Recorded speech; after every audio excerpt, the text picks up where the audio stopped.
Pecha os ollos e imagina que estás nunha romaría. No medio da festa, unha roda de mulleres marca o ritmo con pandereta. As súas voces enchen o aire, improvisando versos que falan da vida, do amor, da terra. Pero para, algunha vez preguntácheste quen son elas? Que historia gardan as súas voces? E os seus sons? Hoxe, en Radio Click, imos viaxar ao corazón da nosa tradición oral.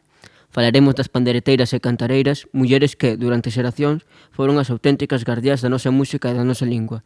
E descubrirás por que este ano, no Día das Letras Galegas, lles rendemos homenaxe. Radio Click, a Europa que namora. Benvidos un día máis ao noso programa, amantes da lingua galega. Hoxe imos descubrir a historia das cantareiras e pandereteiras, as mulleres que marcaron o ritmo de Galicia. Este ano, o Día das Letras Galegas celebra esas mulleres invisibilizadas. Adolfina Rosa Casas Ramá de Cerceda, Eva Castiñeira de Muxía, Prudencia Asunción Garrido Meigende e Manuela Lema Villar de Meis. Elas representan a todas as que, a través da súa voz, fixeron que o galego sega vivo e vibrante. Bueno, téntanme de todo. Caseime, ojalá non me casara. Eu caseime, ojalá non me casara. De solteira, roupa nova, de casada, remendada. Porque durante séculos, mentras a lingua galega desaparecía dos libros e das escolas, foron as mulleres as que a mantiveron viva. Eu cantaba mentres fiaba, mentres traballaba no campo, mentres acougaba os fillos no colo.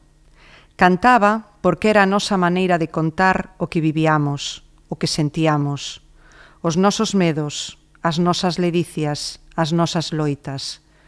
Todo ía nos versos que aprenderamos das nosas nais e que elas aprenderan das súas. Durante séculos, o galego era a lingua do pobo, da xente humilde, de en que nunca aprendera a ler nin a escribir, pero que, sen sabelo, guardaba un tesouro.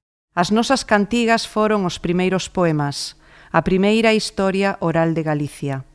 Versos tecidos co fío da memoria, transmitidos de boca en boca, de xeración en xeración.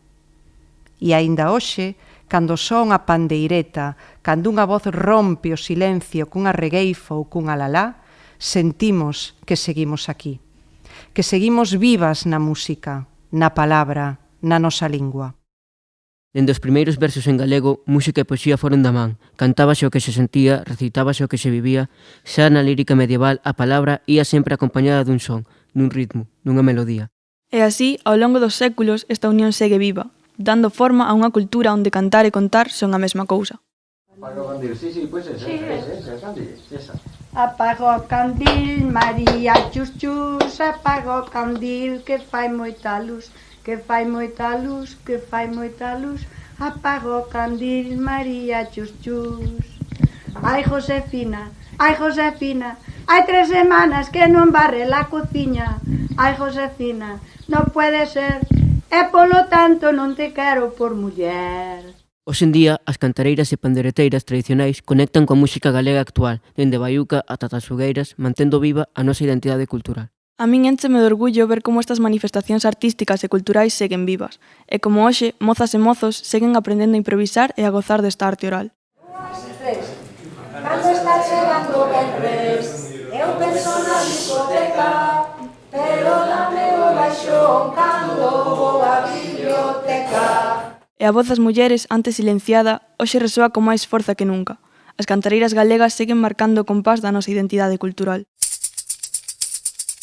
Porque na voz das mulleres, onte e hoxe, latese a identidade galega. Antes as pandereteiras ficaban á sombra dos gaiteiros. Agora son as protagonistas. Agora son as que escriben a historia que sempre lles foi negada. Por Adolfina, Rosa, Eva, Manuela, Teresa, Prudencia e Asunción, polas que foron e polas que virán. Agora tócanos a nós, a nosa lingua, a nosa música, a nosa cultura.